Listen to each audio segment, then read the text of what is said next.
Pallet Town, the place where everything began. Home to our childhood memories, a time when everything was simpler, calmer, when time wasn't a concern, the spring of our lives, and when many of us got the chance to experience Pokémon in its purest state. Pallet Town is a small rural coastal town located in the southwestern corner of the Kanto region. The closest places to Pallet Town are Viridian City, which serves as the last challenge for Pokémon trainers before facing the Elite Four, and Cinnabar Island, a place that holds some of the secrets about the mythical Pokémon Mew. We start in our small room with a Super Nintendo, a reminiscent of a more innocent childhood that didn't have to do with catching monsters in the wild once we turned 10. It's worth noting that in Pokémon Green, we own a Famicom, or the Japanese version of the NES. On one of the corners, there's a PC with a mysterious item called Potion, an item we can somehow withdraw from a digital environment. The Pokémon world is one that mixes retro with state-of-the-art technology. On one hand, we have 16-bit consoles and CRT TVs, and on the other, items that can turn into data we can access from remote locations. Once downstairs, we can speak to our mom, who is accepting of our fate as a Pokémon trainer just because they said so on TV.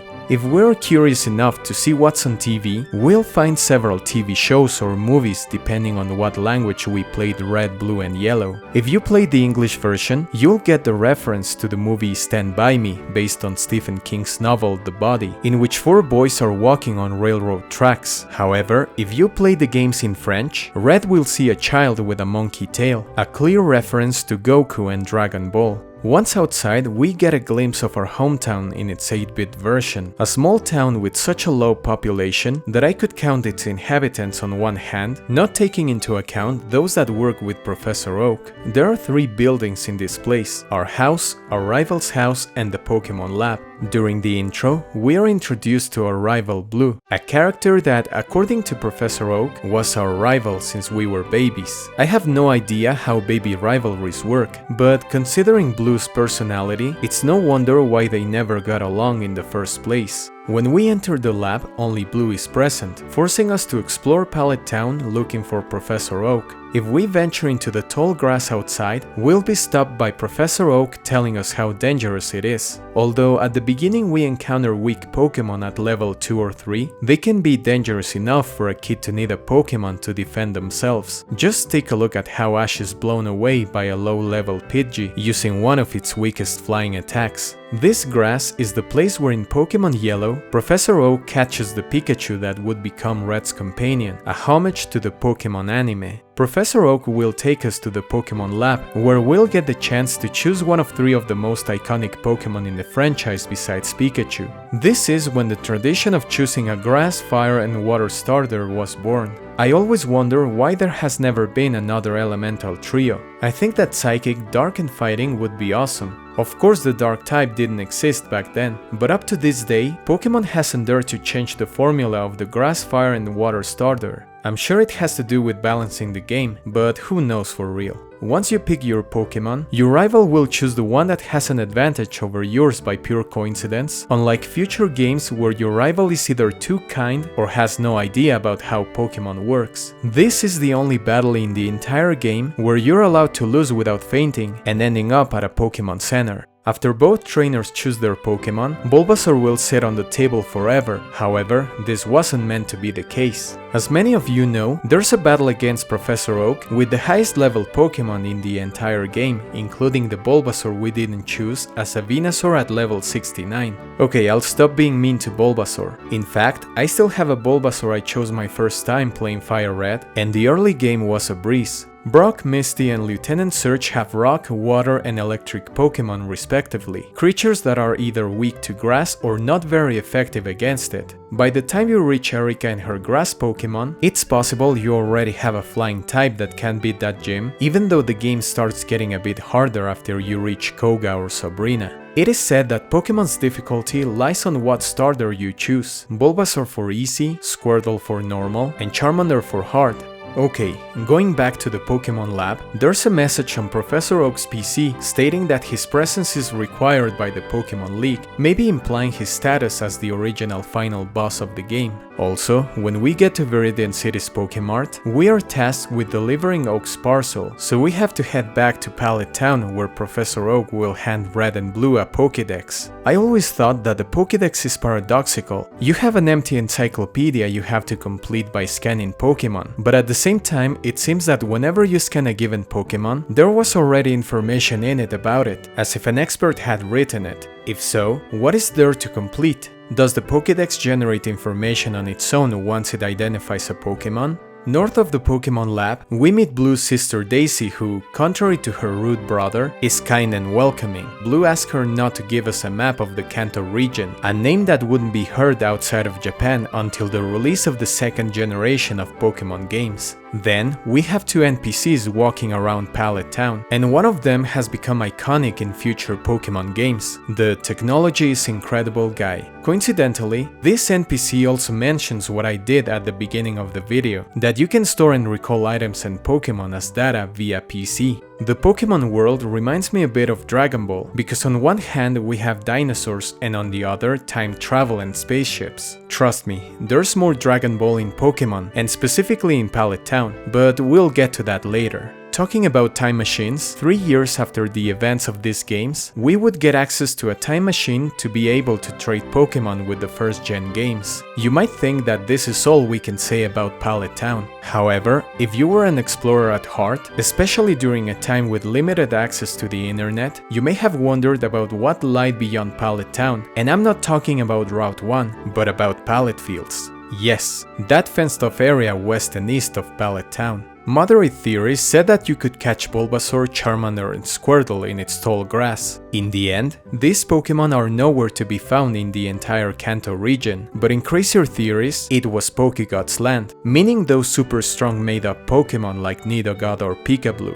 The only way to access this area is with a walk-through walls cheat, but this results in the game crashing. In Generation 2, Pallet Town hasn't changed too much. The Pokemon lab is still there. However, the Pokemon left by Red and Blue is no longer there after 3 years. Daisy tells us that a lot of times, Blue, who at the time of Pokemon Gold, Silver and Crystal is the Viridian gym leader, is out of town, becoming a headache for Pokemon trainers who want to have all 8 gym badges. Who I really feel sorry for is Red's mom, as she's sitting at the kitchen table wondering how Red is and what he's doing. I always wanted to know what Red did between the time he became the champion and the moment we challenged him at the summit of Mount Silver. What's interesting about Red's house is that in his room, we can find a Nintendo 64 plugged to his TV, meaning that he or his mom bought this new console, replacing the old Super Nintendo. I wonder if Red bought it himself, considering that he earned a lot of money during his adventure, or if it was a gift by his mom, so her son could play Nintendo 64 by his arrival.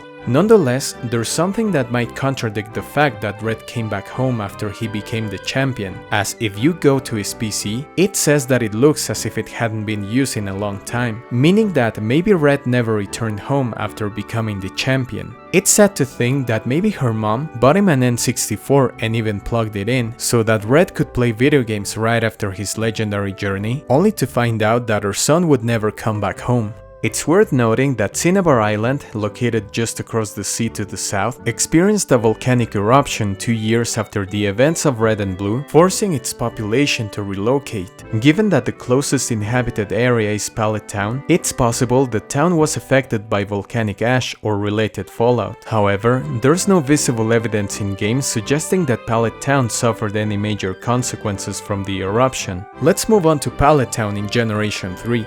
As a remaster/remake of Pokemon Red, Blue and Yellow, it would be expected that nothing changed. Some minor differences are that your room will have an NES instead of a Super Nintendo. There's an additional movie reference in these games, a girl with pigtails walking up a brick road, a clear reference to The Wizard of Oz. However, in the French version of the Kanto remakes, there's a reference to Taxi, a 1998 French movie, and also to The Lord of the Well, the message reads, C'est le Seigneur des Agneaux, meaning it's the Lord of the Lambs. I'm inclined to believe this is a typo and they meant to say it's the Lord of the Rings, as agneau, the word for lamps, closely resembles anneau, or rings. It's either this, or in the Pokemon universe, Hannibal Lecter ended up in Middle-earth. Additionally, this time Daisy can groom our Pokemon, increasing their friendship. Minor differences aside, there's a major change depending on the selection you make at the very beginning of the game. With the introduction of Pokemon Crystal, we got to choose a female character for the first time. This was carried over into Ruby, Sapphire and Emerald, as well as Fire Red and Leaf Green in the form of Leaf, the female character who replaced Red and who is based on Green from the Pokemon Adventures manga, who was initially based on an unnamed female character with a Squirtle on the cover of a Japanese guide of Pokemon Red and Green back in April 1996. Looking back, it would have been really cool if in Heart Gold or Soul Silver, we had the chance to battle Leaf on Mount Silver instead of Red.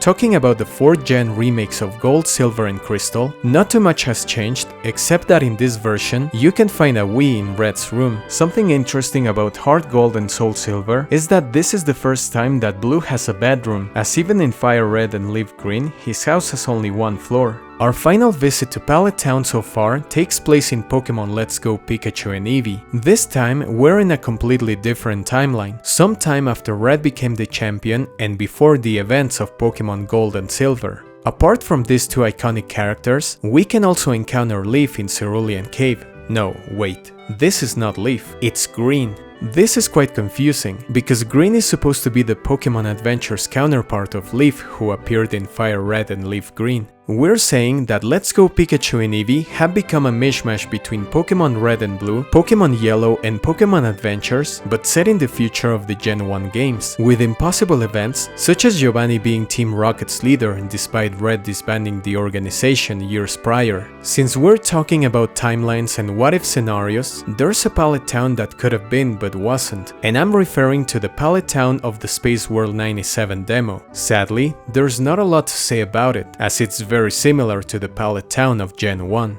Okay, let's go back to Pallet Town, but this time to the anime version, which is quite different. As expected, the town has more houses and people living in it, although its essence remains the same, serving as a humble place of origin to some of the greatest trainers in the Pokemon world, such as Ash, Gary and Professor Oak himself. Many of us have wondered what Pokemon would have Ash Ketchum chosen had he not overslept. This is answered in a Pokemon Trainer's Choice segment, being the Pokemon in question Squirtle. Instead, Gary was the one who got this Pokemon, as we could see his Blastoise in the episode The Ties That Bind. But what happened to the other trainers who chose Bulbasaur and Charmander? Well, we also got an answer to this question in the episode Showdown at the Pokécorral, as Professor Oak reveals that the other two trainers weren't able to complete the gym challenge, so they just gave up. Although belonging to a different continuity, it's revealed who these trainers are in the movie Pokémon I Choose You. The trainer who chose Bulbasaur is apparently Marina, not to be confused with Chris's anime counterpart, a trainer who appeared in the episode Bye Bye Psyduck and who lives in the Orange Islands. The trainer who chose Charmander appears to be none other than Tierno, who in the main Pokemon anime is from Santalune City in the Kalos region.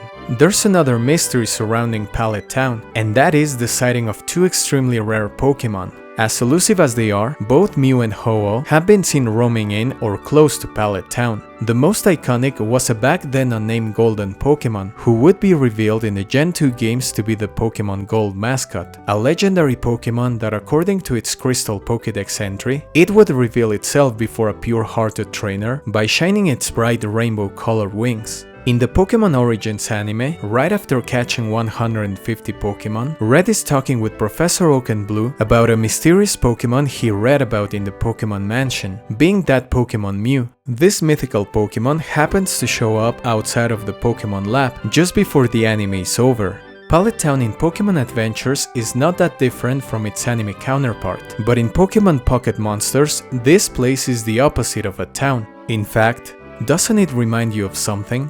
Just take a look at the shape of this laboratory and the townscape, or should I say cityscape? Does it feel like Goku and company could show up anytime? Indeed. Pallet Town looks like West City in Dragon Ball, and Oak's lab is a carbon copy of Capsule Corp. Who knows, maybe Trunks lives in this Pallet Town and he's responsible for that mess of a timeline in Pokemon Let's Go Pikachu and Eevee. Pokemon has made countless appearances in popular culture, with even Pallet Town getting a mention by the American band Free Throw called Pallet Town. Its vocalist Corey Castro is a Pokefan, and there are other songs that reference the Pokemon world such as Lavender Town, Cerulean City, and Cinnabar Island. There's something about Pallet Town that always made me want to visit Japan and see a real place that closely resembles this part of the Pokemon world. When I was 19, I had the chance to visit Japan, more specifically Itai, a small area in the Tamamura town. Coincidentally, this place is in the real Kanto region, and to me, it was the real-life Pallet Town I was looking for. I have a few low-quality videos of the surroundings, but if you check the place on Google Maps, you can see what I mean. Even though the real inspiration for Pallet Town lies in Machida in Tokyo, hometown of Satoshi Tajiri, Itai was my Pallet Town during the day and my Lavender Town during the night. It was my first time abroad, and I still have a couple of things I bought there, including Pokemon Heart Gold, which I bought in October 2009, and some Pokemon cards, including those from the Arceus and the Jewel of Life movie. What else is there to say about Pallet Town other than I can't wait to revisit it in a new Pokemon game? There were rumors about a Gold and Silver remake for Nintendo Switch, and although we already have an almost perfect game in Heart Gold and Soul Silver, I wouldn't say no to a fully 3D version of the Kanto and Johto region and therefore Pallet Town. Maybe I could go back to Japan and visit Machida, but what would Pallet Town be without its music? There have been several versions of this nostalgic theme, however, none of them can match the magic of the original.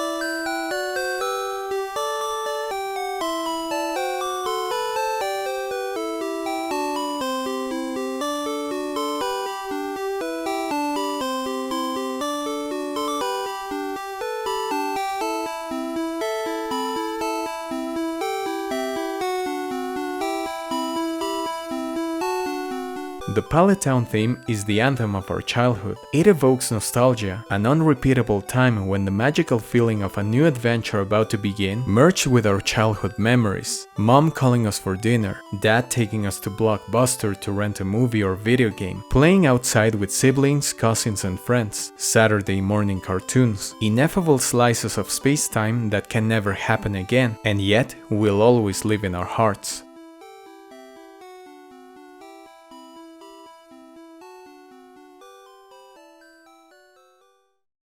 Thank you so much for watching. If you feel like becoming a PokeTuber such as myself, I've made a series of videos on how to become a PokeTuber or a YouTuber in general, so for a couple of dollars a month, you'll get access to this knowledge among other benefits. Also, I made an iceberg on F-Zero on the EisenBerg Experience channel, so if you're interested in this or other video games, please give this channel a chance. This has been EisenBerg. Thank you so much for watching.